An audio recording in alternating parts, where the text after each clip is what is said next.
La passion de notre Seigneur Jésus-Christ selon saint Matthieu. En ce temps-là, l'un des 12, nommé Judas Iscariote, se rendit chez les grands prêtres et leur dit : « Que voulez-vous me donner si je vous le livre ?» Ils lui remirent 30 pièces d'argent. Et depuis, Judas cherchait une occasion favorable pour le livrer. Le premier jour de la fête des pains sans levain, les disciples s'approchèrent et dirent à Jésus : « Où veux-tu que nous fassions les préparatifs pour manger la Pâque ?» Il leur dit : « Allez à la ville, chez un tel, et dites-lui, le maître te fait dire, mon temps est proche, c'est chez toi que je veux célébrer la Pâque avec mes disciples. » Les disciples firent ce que Jésus leur avait prescrit, et ils préparèrent la Pâque. Le soir venu, Jésus se trouvait à table avec les 12. Pendant le repas, il déclara : « Amen, je vous le dis, l'un de vous va me livrer. » Profondément attristés, ils se mirent à lui demander chacun son tour. « Serait-ce moi, Seigneur ?» Prenant la parole, il dit : « Celui qui s'est servi au plat en même temps que moi, celui-là va me livrer. Le Fils de l'homme s'en va, comme il est écrit à son sujet, mais malheureux celui par qui le Fils de l'homme est livré. Il vaudrait mieux pour lui qu'il ne soit pas né, cet homme-là. » Judas, celui qui le livrait, prit la parole. « Rabbi, serait-ce moi ?»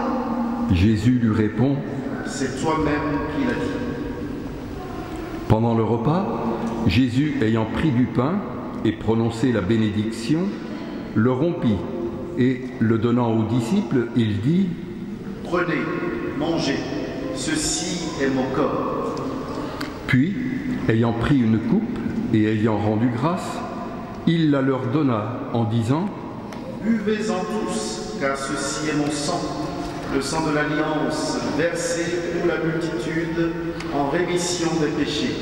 Je vous le dis désormais, je ne boirai plus de ce fruit de la vigne, jusqu'au jour où je le boirai nouveau avec vous dans le royaume de mon Père. » Après avoir chanté les psaumes, ils partirent pour le mont des Oliviers. Alors Jésus leur dit : « Cette nuit, je serai pour vous tous une occasion de chute, car il est écrit, je frapperai le berger, et les brebis du troupeau seront dispersées.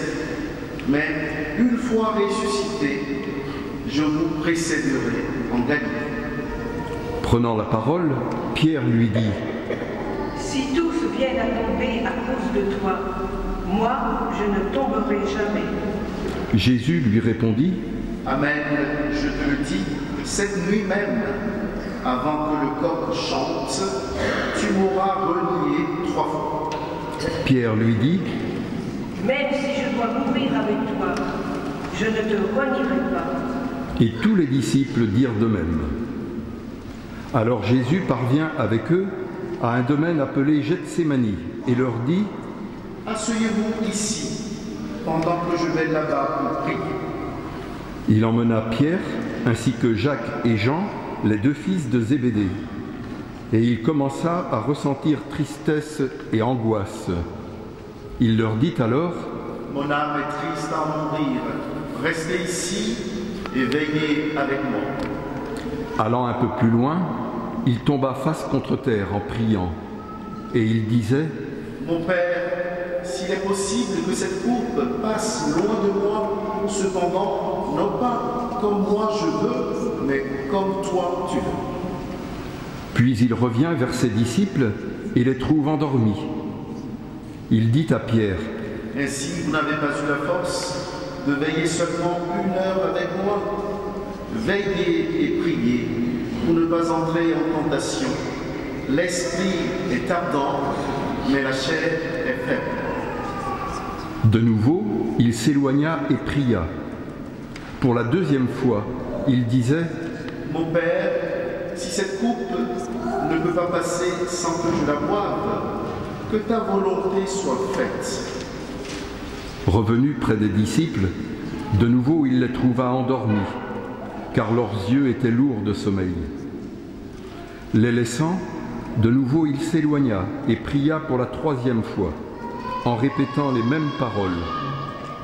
Alors, il revient vers les disciples et leur dit : Désormais, vous pouvez dormir et vous reposer. Voici qu'elle est proche, l'heure où le Fils de l'homme est livré aux mains des pécheurs. Levez-vous, allons, voici qu'il est proche, celui qui me livre. Jésus parlait encore, lorsque Judas, l'un des 12, arriva avec lui une grande foule, armée d'épées et de bâtons, envoyés par les grands prêtres et les anciens du peuple. Celui qui le livrait leur avait donné un signe. Celui que j'embrasserai, c'est lui. Arrêtez-le. Aussitôt, s'approchant de Jésus, il lui dit : Salut, Rabbi. Et il l'embrassa. Jésus lui dit : Mon ami, ce que tu es venu faire, fais-le. Alors ils s'approchèrent, mirent la main sur Jésus et l'arrêtèrent. L'un de ceux qui étaient avec Jésus, portant la main à son épée, la tira, frappa le serviteur du grand prêtre et lui trancha l'oreille. Alors Jésus lui dit : Rentre ton épée, car tous ceux qui prennent l'épée périront par l'épée. Crois-tu que je ne puisse pas faire appel à mon Père? Il mettrait aussitôt à ma disposition plus de 12 légions d'anges. Mais alors, comment s'accompliraient les Écritures selon lesquelles il faut qu'il en soit ainsi? À ce moment-là, Jésus dit aux foules : Suis-je donc un bandit que vous soyez venus vous saisir de moi avec des épées et des bâtons? Chaque jour dans le temple, j'étais assis en train d'enseigner et vous ne m'avez pas arrêté. Mais tout cela est arrivé pour que s'accomplissent les écrits des prophètes. Alors, tous les disciples l'abandonnèrent et s'enfuirent.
Ceux qui souhaitent s'asseoir, vous pouvez le faire maintenant.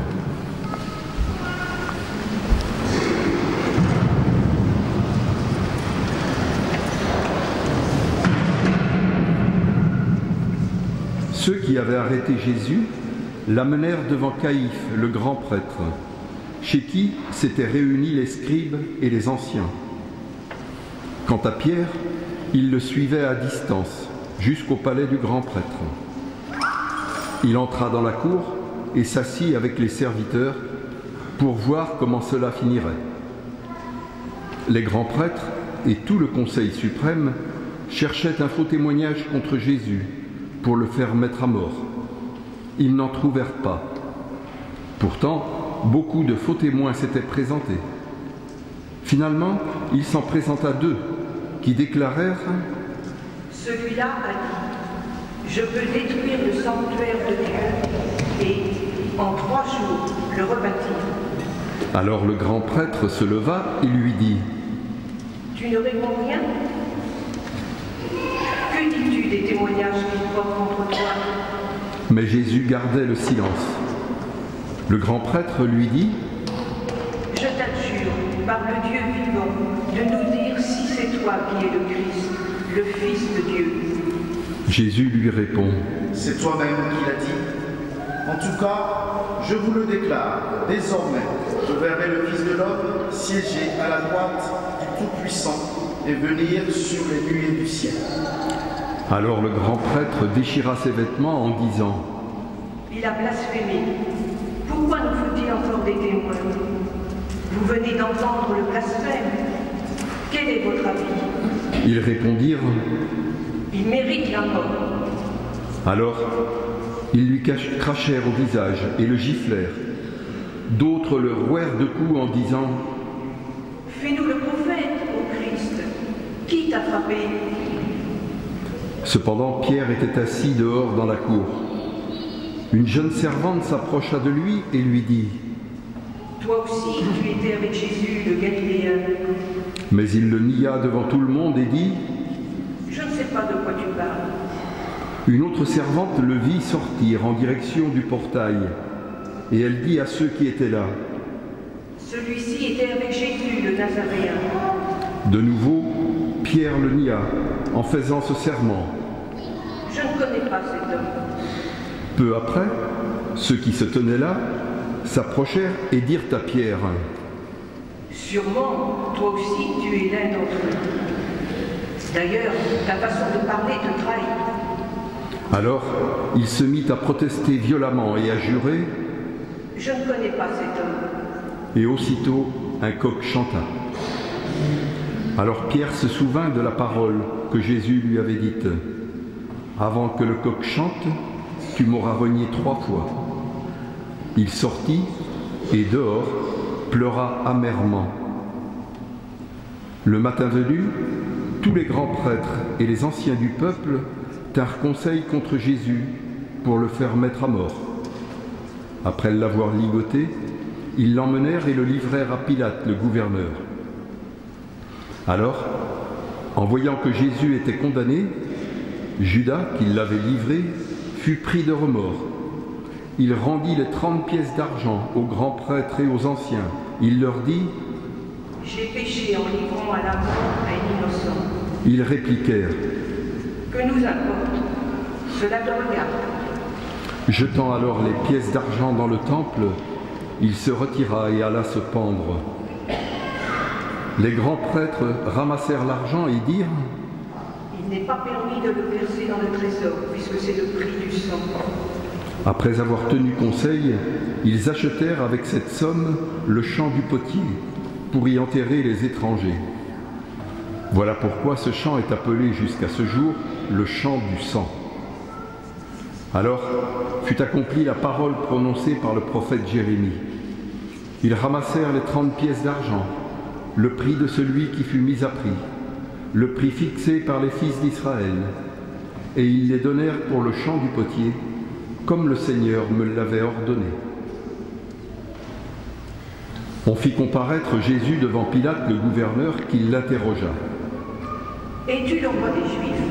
Jésus déclara « C'est toi-même qui le dis. » Mais tandis que les grands prêtres et les anciens l'accusaient, il ne répondit rien. Alors Pilate lui dit « Tu n'entends pas tous les témoignages portés contre toi ?» Mais Jésus ne lui répondit plus un mot, si bien que le gouverneur fut très étonné.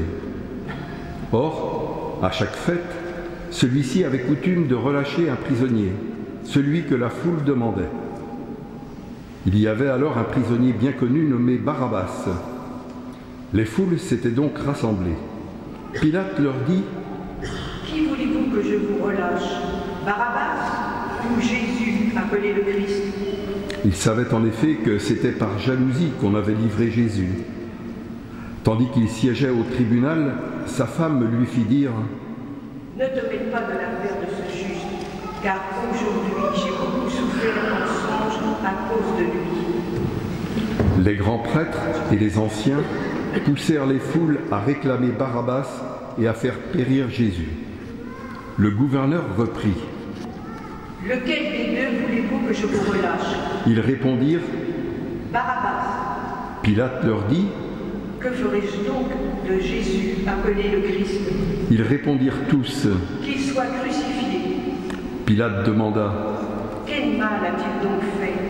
Ils criaient encore plus fort. Qu'il soit crucifié. Pilate, voyant que ses efforts ne servaient à rien, sinon à augmenter le tumulte, prit de l'eau et se lava les mains devant la foule en disant « Je suis innocent du sang de cet homme. Cela vous regarde. » Tout le peuple répondit.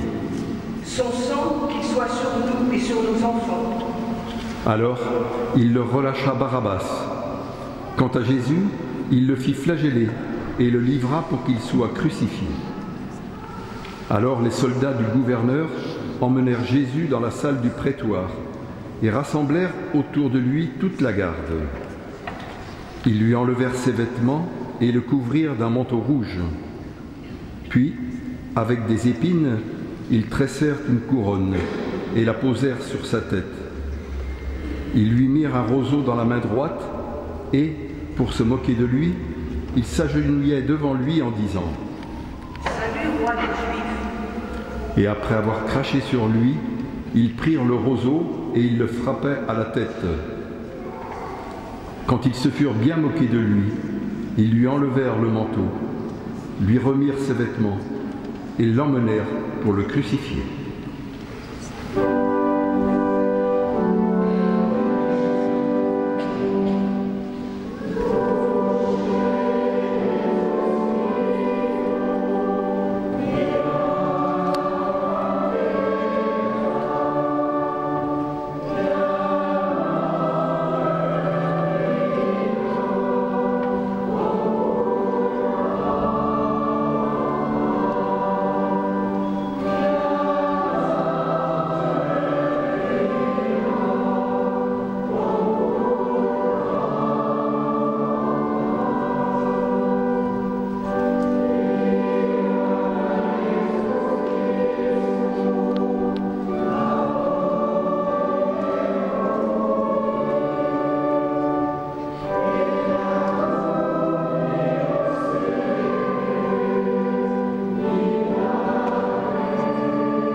Je vous invite à vous remettre debout.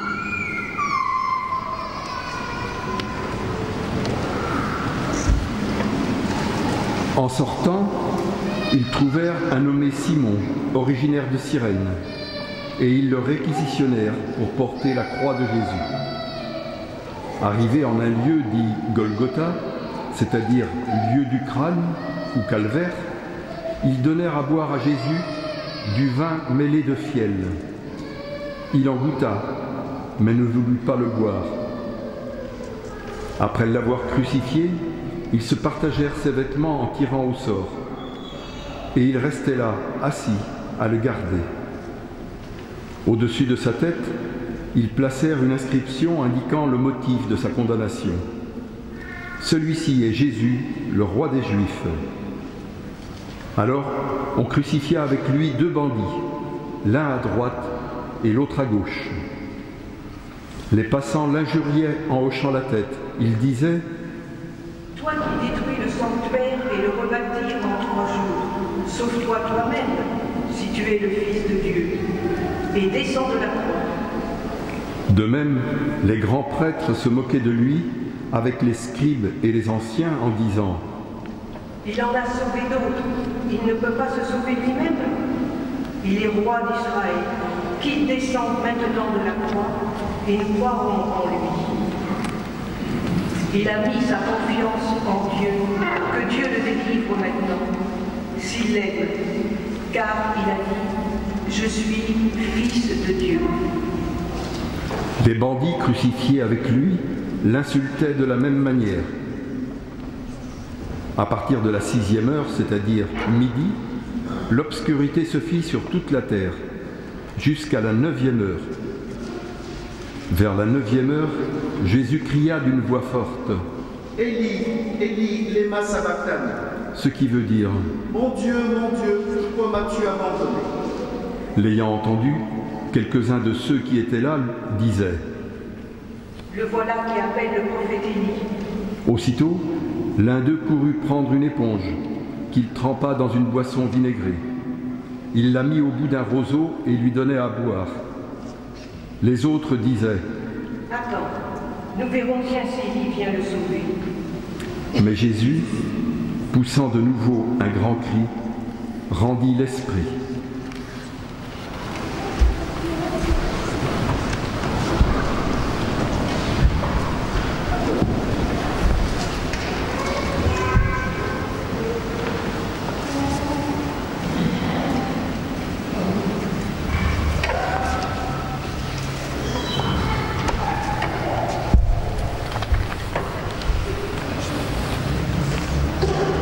Et voici que le rideau du sanctuaire se déchira en deux, depuis le haut jusqu'en bas. La terre trembla et les rochers se fendirent. Les tombeaux s'ouvrirent. Les corps de nombreux saints qui étaient morts ressuscitèrent. Et, sortant des tombeaux, après la résurrection de Jésus, ils entrèrent dans la ville sainte et se montrèrent à un grand nombre de gens. À la vue du tremblement de terre et de ces événements, le centurion et ceux qui, avec lui, gardaient Jésus, furent saisis d'une grande crainte et dirent « Vraiment, celui-ci était fils de Dieu. » Il y avait là de nombreuses femmes qui observaient de loin. Elles avaient suivi Jésus depuis la Galilée pour le servir. Parmi elles se trouvait Marie-Madeleine, Marie, mère de Jacques et de Joseph, et la mère des fils de Zébédée. Comme il se faisait tard, arriva un homme riche originaire d'Arimathie, qui s'appelait Joseph, et qui était devenu lui aussi disciple de Jésus. Il alla trouver Pilate pour demander le corps de Jésus. Alors Pilate ordonna qu'on le lui remette. Prenant le corps, Joseph l'enveloppa dans un linceul immaculé et le déposa dans le tombeau neuf qu'il s'était fait creuser dans le roc. Puis il roula une grande pierre à l'entrée du tombeau et s'en alla. Or, Marie-Madeleine et l'autre Marie étaient là, assises en face du sépulcre.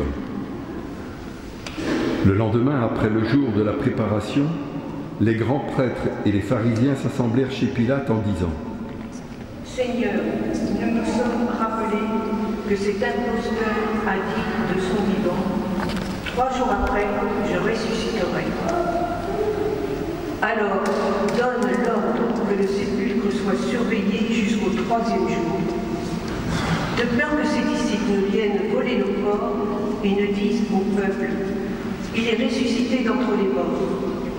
Cette dernière imposture serait pire que la première. Pilate leur déclara « Vous avez une garde.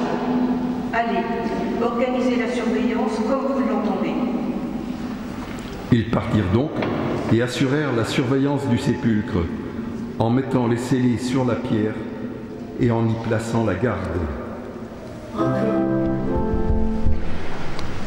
Ce n'est pas un retour en arrière que nous faisons. Nous célébrons notre salut en écoutant le récit de la Passion. Vous pouvez imaginer que si nous avions été au temps de Jésus, nous l'aurions nous aussi rejeté, et surtout rejeté hors de nos civilisations. Aujourd'hui, au cœur de notre société, il y a plus profondément le rejet de Dieu. Ainsi, en lisant le récit de la Passion, nous pouvons nous retrouver dans ce rejet, un rejet originel qui caractérise l'humanité qui, au lieu de faire tandem avec Dieu, le rejette toujours, cela au niveau collectif, mais aussi au niveau individuel. Voici donc qu'au cœur de cette semaine, nous célébrons le Christ mort et ressuscité pour nous. En célébrant cet événement, nous célébrons notre salut. Nous vivons notre salut. Nous nous inscrivons au cœur de la passion et de la résurrection de Jésus le Christ. Quelqu'un m'a dit hier, dans une confession, « Je viens mais je ne sens rien ». Peut-être que parmi vous, certains sont venus pour faire bénir les buis. C'est une très bonne chose, mais peut-être que vous ne sentirez plus rien après cela, mais venez quand même. Venez et en vivant au rythme des célébrations de la communauté, vous serez portés par cette même communauté. Les célébrations que nous ferons tout au long de cette semaine nous porteront ainsi chacun de nous en vivant pas à pas ces célébrations, peut-être sans conviction. En les vivant quand même, voici que nous ferons notre salut. Je peux dire, en vivant les célébrations, nous faisons l'histoire de notre vie, l'histoire de notre salut. Ainsi, chacun de nous est invité à vivre cette semaine dans la ferveur, dans la foi, en se laissant accompagner par les prières de l'Église, les prières que l'Église a faites depuis des siècles. En vivant cela, nous nous unissons au Christ mort et ressuscité pour que nous aussi, nous puissions ressusciter pour la vie éternelle.